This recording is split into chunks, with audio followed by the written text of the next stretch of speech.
할렐루야. 아멘. 말씀 들으실 준비 됐습니까?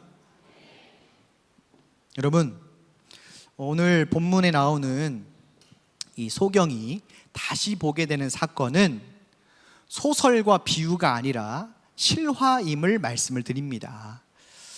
요즘 우리 교회가 누가복음 큐티를 하고 있는데 예수님의 비유의 말씀이 많이 나와요. 비유 이야기가 많이 나오니까요, 깊게 생각하지 않고 그냥 언뜻 말씀을 읽어버리면 이 오늘 소경이 고침받는 그 이야기도 예수님의 비유 이야기인가 보다 하고 그냥 착각하고 넘어갈 수 있을 것 같아서 제가 높아심에 먼저 말씀을 드립니다. 여러분, 오늘 소경 이야기가 허구라고요? 네, 실화입니다. 실제 이야기입니다. 실제 역사에서 있었던 이야기입니다. 그러면 여러분, 오늘 이 실제 이야기가, 실제 역사가 나타났지 않습니까? 그러면 지금도 이와 똑같은 일이 일어날 줄로 믿습니다. 그럼 믿으세요? 이거 안 믿으면 설교 들으나 마나입니다. 여러분, 그러니까 오늘 말씀을 들으실 때 뭘 해야 돼요? 기대해야 돼요. 기대하시기 바랍니다. 기대하셔요.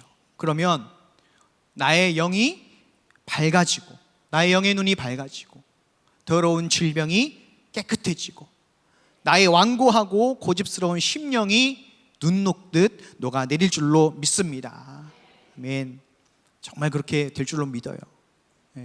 제가 설교를 위해서 골방에서 기도하고 있을 때 하나님께서 그런 마음을 주셨어요. 오늘 이 예배를 통해서 치유가 일어나고 회복이 일어나고 말씀이 들리고 회개가 되는 일이 일어날 것이다. 그런 마음의 감동을 주셔서 제가 이렇게 말씀드리는 거예요. 자, 오늘 본문에 나오는 이 여리고의 한 소경이 다시 보게 되는 사건은 누구를 만났기 때문입니까? 예수님을 만났기 때문입니다. 그런데 여러분, 분명한 것은요, 단순히 예수님을 육체적으로 만나서가 아니라 영적으로 만나야 돼요. 예수님을 영적으로 만나야 됩니다. 여러분, 복음서를 보시면 예수님께 치유를 받았던 수많은 사람들은요, 예수님과 영적인 만남을 가졌습니다. 이 영적인 만남을 위해서는요, 믿음이 필요해요. 여러분, 12년 동안 혈루증 앓은 여인이 깨끗하게 된 그 치유의 비결이 무엇입니까? 단순히 여러분 예수님을 마주치고 예수님의 옷자락을 만졌기 때문에 그렇습니까? 아닙니다. 그건 육체적인 만남이에요. 내가 예수님의 옷자락을 만지기만 해도 나의 혈루의 근원이 마를 것이다 라는 그러한 믿음이 있었기에, 그 영적인 만남이 있었기에 그 치유가 가능했던 것이죠. 여러분, 예수님께서 아무런 삶의 소망이 없는, 그러나 믿음 하나 가지고 있던 그 혈루증 여인에게 뭐라고 말씀하셨어요? 따라, 내 믿음이 너를 구원하였다. 그러니 평안히 가라 라고 하셨습니다. 그리고 여러분, 지난주 금요일 날 미랄 기도회에서 사마리아와 갈릴리 그 사이에 있는 촌동네에 10명의 문둥병자가 어떻게 그렇게 깨끗함을 입을 수 있었습니까? 예수님의 소문을 듣고 믿음이 생겨서 멀리 서서 예수님을 외쳤기 때문에 예수님께서 고쳐주신 것입니다. 너희 몸을 제사장들에게 가서 보이라 하시니 그 10명의 모든 문둥병자가 하나님께 영광을 돌리면서 신나게 제사장들에게 가지요. 그때 여러분, 사마리아 한 사람만이 돌아와서 예수님의 발 앞에 엎드려서 예수님께 살해하니, 감사하니 예수님께서 일어나 가라, 네 믿음이 너를 구원하였느니라 말씀하셨습니다. 오늘 본문의 소경도 마찬가지입니다. 비록 눈은 보이지 않지만 귀는 들을 수 있기에 이 소경은 예수님에 대한 소문을 듣고 무엇이 생겼어요? 믿음이 생겼습니다. 이날도 어김없이 소경은요, 여리고 성문 길가에 앉아서 구걸을 하고 있었습니다. 그거 아니면 먹고 살 방법이 없기 때문에 구걸하는 거죠. 그런데 여러분, 평소와 다르게 너무나도 많은 무리가 지나가는 소리를 듣습니다. 그래서 여러분 소경이 뭐라고 합니까? 지나가는 사람 붙잡아가지고 무슨 일이냐 물어봤습니다. 그러자 사람들이 뭐라고 대답해요? 나사렛 예수께서 지나가신다라고 말합니다. 그러니 여러분 소경이 어떻게 합니까? 우리 함께 38절, 오늘 본문 38절 한번 말씀을 보시고 큰 소리로 읽겠습니다. 38절 시작. 소경이 외쳐 가로되 다윗의 자손 예수여 나를 불쌍히 여기소서 하거늘. 아멘. 다윗의 자손 예수여 나를 불쌍히 여기소서. 갑자기 목이 터져라 예수님을 부르는 것이죠.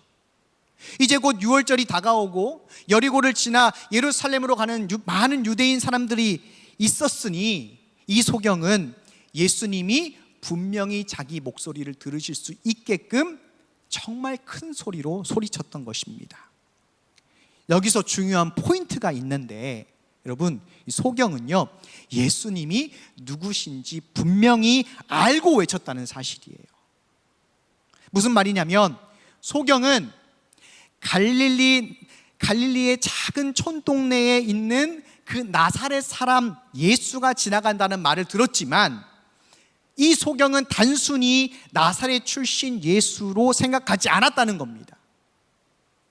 소경은 비록 앞을 보지 못하지만 귀로 들음으로 예수님이 다윗의 자손으로 오신 예수 그리스도이심을 믿고 외친 거예요.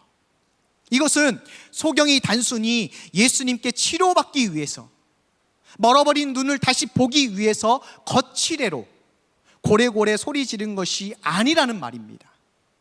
나사렛 사람 예수가 하나님께서 언약하신, 구약의 말씀에 언약하신 다윗의 자손으로 오신 그리스도이심을 분명히 믿는 신앙 고백적인 외침이 바로 이 소경의 외침이었던 거예요. 여러분, 이와 같은 믿음의 외침만이 살아계신 예수님과의 영적 만남을 가져오는 것입니다. 여러분, 여기 있다고 예수님 만나는 거 아니라는 거예요. 예배 시간에 여기 앉아 있다고 예수님 만나는 게 아니라는 거예요. 뭐가 있어야 돼요? 이 소경과 같은 믿음을 가지고 예수님이 누구신지를 분명히 아는 믿음 가지고 예배 드릴 때에 그 영혼을 찾아오신다는 겁니다. 사랑하는 성도 여러분, 지금 나에게 이 소경과 같은 믿음의 외침이 있으십니까? 주는 그리스도시요 살아계신 하나님의 아들이십니다라는 그런 확실한 믿음으로 예수님께 외치고 계십니까? 예수님이 누구신지 확실한 믿음이 없다면 이 시간 아무리 소리를 높여도 예수님과의 영적 만남은 결단코 이루어지지 않는다는 것을 여러분 기억하시기 바랍니다. 여러분, 소경이 확실한 믿음을 가지고 소리치자 여러분 어떤 반응이 생깁니까? 우리 함께 39절 말씀 한번 같이 읽겠습니다. 39절 시작. 앞서가는 자들이 저를 꾸짖어 잠잠하라 하되 저가 더욱 심히 소리질러 다윗의 자손이여 나를 불쌍히 여기소서 하는지라. 아멘. 사람들이요 이 소경을 꾸짖었어요. 여러분, 꾸짖었다는 이 헬라어 단어를 한번 제가 찾아보니까요 이런 뜻입니다. 단순히 잘못을 저지르고 그 잘못을 지적하는, 그리고 권고하는 정도의 훈계가 아니라 이 꾸짖었다는 헬라어 단어가요 예수님께서 귀신 들린 사람이나 악한 영들을 향해서 축사하실 때 썼던 단어예요. 여러분, 우리 예수님께서 귀신 들린 자들과 악한 그 영들을 향해서 꾸짖고 쫓아내실 때 여러분 우아하고 부드럽게 쫓아내십니까? 내가 말한다 당장 떠나갈지어다. 여러분 이렇게 하셔요? 그렇게 안 하셔요. 이 똥 같은 귀신아 당장 떠나가라.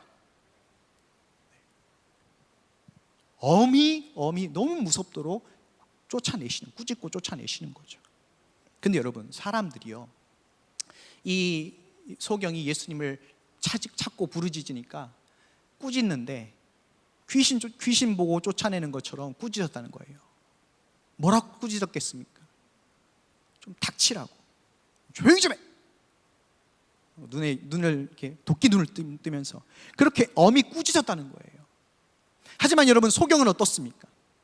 그 꾸짖음을 들으면서도 굴하지 않고 더욱 심히 소리를 질렀다는 거예요. 어떻게 질렀을까요, 여러분? 나와 있잖아요. 다윗의 자손 예수여, 나를 불쌍히 여겨주십시오. 꾸짖으면 꾸짖을수록 더 크게 부르는 거예요. 여러분, 바로 그때 예수님께서 걸음을 멈추십니다. 우리 한번 40절 말씀 한번 읽겠습니다. 40절. 자, 시작. 예수께서 머물러 서서 명하여 데려오라 하셨더니 저가 가까이 오매 물어 가라사대. 아멘. 여러분, 바로 이겁니다. 예수님을 찾고 부르짖는 일에 어떤 태클이 들어와도 굴하지 않는 믿음이 있어야 합니다. 사람들이 시끄럽다, 유난이다 하면서 손가락질하고 비웃고 욕해도 예수님을 향한 굴하지 않는 믿음의 자세를 유지하는 것이 예수님이 멈춰 서시는 비결인 것입니다. 사랑하는 성도 여러분, 우리 각자에게는 예수님을 향한 이 부르짖음을 꾸짖는 존재들이 있어요. 누구는 믿지 않는 가족들이 될 수 있고요, 누구는 물질의 어려움이 있을 수 있습니다.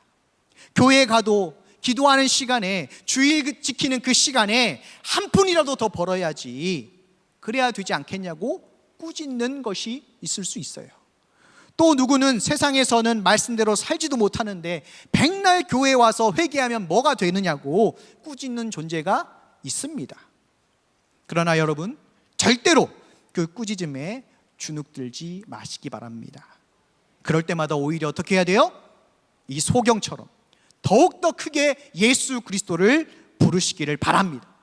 새벽이든 밤이든 집에서든 교회에서든 멈추지 마시고 소경과 같은 확실한 믿음으로 부르짖는 저와 여러분이 되시기를 예수님의 이름으로 축복합니다. 여러분, 소경이 그 사람들의 꾸짖음에도 굴하지 않고 더욱 큰 소리로 예수님을 부른 이유가 무엇일까요? 그 이유, 왜 부를까요? 믿음이 있어서 하는데 무슨 믿음이에요? 나는 예수 아니면 안 된다, 이런 믿음이에요. 나는 예수님 아니면 안 됩니다, 소망이 없고 희망이 없습니다, 라는 믿음 때문인 것이죠. 소경은 이번 기회가 아니면 예수님을 또 언제 만날 수 있을지 모릅니다.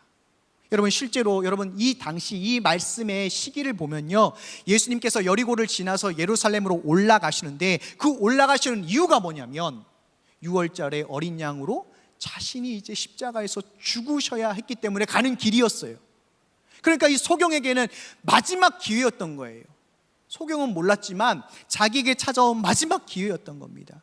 정말 이번 기회가 아니면 나는 아무 희망이 없다, 다음이 없다 라는 그 마음으로 내 멀어버린 눈을 보게 하실 수 있는 분은 다윗의 자손 예수 그리스도밖에 없다 라는 그 믿음이 있었기에, 그 믿음 가지고 외쳤기에 예수님께서 걸음을 멈추신 것입니다. 여러분, 오늘 본문에 나오는 이 소경과 대조되는 인물이 있어요. 누군지 아십니까? 어제 큐티 본문에 나왔던 부자 관원입니다. 부자 관원. 여러분, 부자 관원이 예수님께 가까이 와가지고 이렇게 질문해요. 내가 무엇을 하여야 영생을 얻을 수 있겠습니까? 라고 묻습니다. 예수님께서 뭐라고 대답하셨어요? 계명을 지켜야 된다. 10계명을 얘기하시면서 대인 계명을 얘기해요. 사람과 사람 사이에 지켜야 할 계명을 지켜라 라고 말씀을 하시죠. 그랬더니 부자 관원이 자신 있게 이야기합니다. 내가 어려서부터 하나님의 말씀을 알았고 하나님의 그 대인 계명을 내가 지켜왔습니다. 그러자 여러분, 예수님께서 뭐라고 말씀하세요? 네가 한 가지 부족한 것이 있는데 너에게 있는 모든 것을 다 팔아서 가난한 자들에게 다 나눠주고 너는 나를 좇으라 라고 말씀을 하시죠. 그때 여러분, 부자 관원이 어떻게 했습니까? 어떻게 했어요? 우리 한번 18장 23절 말씀 한번 읽겠습니다. 18장 23절. 자, 시작. 그 사람이 큰 부자인 고로 이 말씀을 듣고 심히 근심하더라. 여러분, 부자 관원과 소경의 믿음이 무엇이 다른지 느껴지십니까? 부자 관원은 영생을 구하지만 영생을 주시는 예수님보다 자기 재물을 더 믿는 거예요. 자기 재물을 더 의지하는 겁니다. 또 자신이 계명을 지킬 수 있다라는, 지켜서 구원받을 수 있다라는 자기 의가 예수님보다 앞서고 있는 거예요. 다시 말해서 예수님께서 내 죄를 깨끗게 하지 않으시면 나는 절대로 구원받지 못한다, 예수님 아니면 내 삶의 문제가 결단코 해결되지 않는다는 그 소경과 같은 믿음이 이 부자 관원에게는 없었던 것입니다. 하지만 이 소경은 어떻습니까? 나는 예수님 아니면 절대로 소망과 회복과 구원은 없다고 고백했기에 예수님께서는 그 믿음 하나 보시고 걸음을 멈추신 것이지요. 여러분, 이 소경 이름이 누군지 아십니까? 유명하잖아요. 누구예요? 병행구절 말씀이 마가복음 10장 46절에 바디메오라는 사람이에요. 바디메오. 예수님께서 말씀하시니 바디메오가 눈을 떴다네. 뿅. 그 바디메오. 나는 예수님 아니면 아무런 소망이 없습니다. 믿음을 고백한 삶에 우리 예수님은 그 따뜻한 손으로요, 이 바디메오의 그 멀어버린 그 두 눈을요 만져주셔요. 병행구절, 우리 마태복음 20장 34절 말씀 한번 스크린을 보시고 큰 소리로 한번 읽어보겠습니다. 시작. 예수께서 민망히 여기사 저희 눈을 만지시니 곧 보게 되어 저희가 예수를 쫓으니라. 아멘. 여러분, 제가 이 말씀을 천천히 이제 또 묵상했을 때 또 이게 생각이 나는 거예요, 머릿속에서. 우리 저도 저희 어머니가 그렇게 해주셨는데, 배가 이제 차갑거나 배가 또 뭘 잘못 먹어가지고 배탈이 나면은 어머니가 약도 주셔요. 약도 주시고 뭐 몸에 좋다는 건 이제 챙겨주시면서 어떻게 하셔요? 배를 만져주시죠. 근데 배를 만져주셨는데 제 기억으로는 어머니의 손이 차가웠던 적이 없던 것 같아요. 아, 차가워! 이랬던 적이 없는 것 같아요. 어머니 그 따뜻한 손이 거칠지만, 일을 많이 하셔가지고 거칠지만 그 투박한 손, 따뜻한 손이 저의 배를 부드럽게 만지는 것처럼, 여러분, 우리 예수님의 손도 여러분 부드러웠을까요? 평생 목수의 아들로 가구 만들고 나무 다뤘는데 그 손이 거칠었지 않겠습니까? 근데 그 손이 따뜻한 거예요. 그 따뜻한 두 손으로 멀어버린 바디메오의 눈을 이렇게 만지시고 그렇게 고쳐주시는, 그렇게 예수님께서 당신의 손으로 만져주실 때에 바디메오의 그 두 눈이 다시 한번 고쳐지게 되시고 다시 한번 보게 되고 구원의 역사가 일어난 것입니다. 사랑하는 성도 여러분, 지금 나에게 이 소경 바디메오가 가졌던 믿음이 있으십니까? 다윗의 후손으로 오신 예수 그리스도이심을 여러분 진정 믿으십니까? 주는 그리스도시요 살아계신 하나님의 아들이심을 여러분 확실히 믿고 계십니까? 또 내게 예수님만이 전부 되시고 예수님 없으면 나는 아무런 소망이 없다는 그 믿음으로 그 어떤 태클이 나에게 들어와도 묵묵히 소리쳐 여러분 예수님을 부르고 계십니까? 네. 아멘 소리가 이제 점점 줄어들어요. 여러분 괜찮습니다. 오늘 다시 믿음 가지고 시작하면 되는 거예요. 절대로 부자 관원처럼 내가 가진 의와 내가 가진 재물, 내가 가진 능력, 내가 가진 성품을 의지하지 마시고, 그래서 예수님 떠나가지 마시고 오직 예수님만 의지했던 이 소경 바디메오처럼 더욱더 예수님을 가까이 찾으시고 예수님만이 나의 소망이다, 예수님만이 나의 구원이다 라고 외치시는 저와 여러분이 되시기를 예수님의 이름으로 축복합니다. 아멘.